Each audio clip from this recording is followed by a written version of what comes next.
कार्तिक मास पंच बिक्कू की कथा। नमस्कार दोस्तों, आज हम सुनने जा रहे हैं एक ऐसी प्रेरणादायक कथा जो पतिव्रता, धर्म और सच्चे विश्वास की मिसाल है। यह कहानी है एक साहूकार की बहू की, जिसने अपनी सच्ची भक्ति और पतिव्रत धर्म से भगवान को प्रसन्न किया और अपनी लाज बचाई। सुनिए पंच बिक्कू की कथा, जहाँ भगवान स्वयं अपने भक्त की रक्षा करने आते हैं। एक छोटे से गांव में एक साहूकार रहता था। उसके घर में उसका बेटा और बहू रहते थे। साहूकार की बहू बहुत ही संस्कारी, पतिव्रता और आदर्श नारी थी। वह पूरे घर का काम स्नेह और सेवा से संभालती थी। हर वर्ष वह कार्तिक मास का व्रत रखती और गंगा जी में स्नान करती थी, परंतु वह इतनी लज्जाशील थी कि कभी किसी पराये पुरुष के सामने नहीं आती थी। इसलिए वह हमेशा सुबह तड़के सूरज उगने से पहले ही स्नान करने जाती थी। एक दिन सियोंग से उसी नगर का राजा का बेटा भी कार्तिक स्नान करने गंगा घाट गया। जब वह घाट पर पहुंचा, उसने देखा कि घाट पहले से गीला था। वह सोचने लगा, मैं इतना जल्दी आया हूँ, मुझसे पहले कौन स्नान कर गया। ऐसा लगातार कई दिनों तक होता रहा। अंतिम 6 दिनों में उसने निश्चय किया कि वह उस व्यक्ति को देखेगा जो उससे पहले आता है। उस दिन साहूकार की बहू स्नान करके लौट रही थी कि तभी राजकुमार वहां पहुंचा। जल्दी में बहू अपनी माला और मोजड़ी घाट पर भूल गई। राजकुमार ने जब वह माला और मोजड़ी देखी तो उसके मन में पाप का विचार आ गया।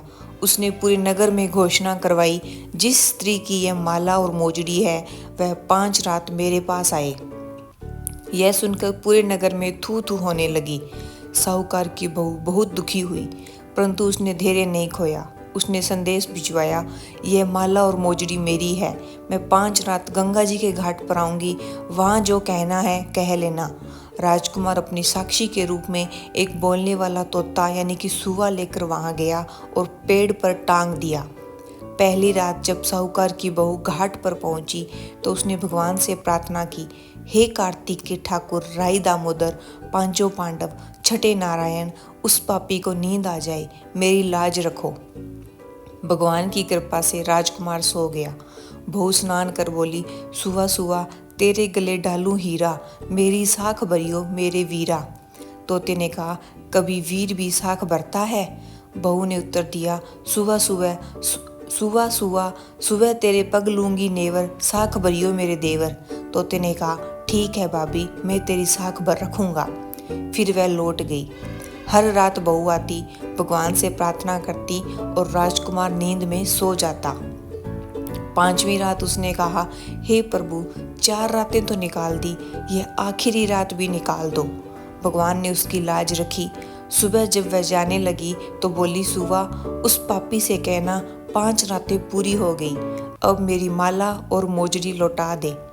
राजकुमार जागा और तोते से पूछा, वह आई थी? तोते ने कहा, हाँ आई थी, और उसने अपनी माला और मोजड़ी मंगवाई है। यह सुनकर राजकुमार समझ गया कि वह स्त्री पतिव्रता है।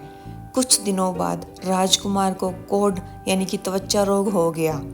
राजा ने ब्राह्मणों से कारण पूछा तो उन्होंने कहा, इसने एक पतिव्रता नारी पर बुरी दृष्टि डाली थी, तभी यह पाप के कारण रोगी हुआ है। उपाय पूछा गया तो कहा गया, यदि यह उस स्त्री को अपनी धर्म बहन माने और उसके स्नान किए जल से स्नान करे तभी इसका रोग मिटेगा। राजा स्वयं साहूकार के घर पहुंचा और कहा, यह माला आपकी बहू की है, कृपया कर उसके नहाए हुए जल से मेरे पुत्र को स्नान कराएं। साहूकार की बहू ने कहा, मैं किसी पराये पुरुष का चेहरा भी नहीं देखती, इसे नाली के पास बिठा दीजिए, जब मैं नहाऊंगी तब वही जल नाली से बहकर इसके ऊपर आएगा। राजा ने वैसा ही किया। कुछ ही दिनों में राजकुमार का कोढ़ मिट गया। इस प्रकार भगवान ने साहूकार की बहू की पतिव्रता की शक्ति से उसका सत रखा। इस कथा से हमें यह सीख मिलती है कि सच्चे मन से की गई भक्ति और धर्म का पालन हमेशा फल देता है। जिस तरह भगवान ने साहूकार की बहू की लाज रखी, वैसे ही हर भक्त की रक्षा स्वयं भगवान करते हैं। अगर आपको यह कथा पसंद आई हो तो लाइक करें, शेयर करें और चैनल को सब्सक्राइब करें ताकि ऐसी और भी भक्ति कथाएं आप तक पहुंचती रहें। जय श्री हरि विष्णु।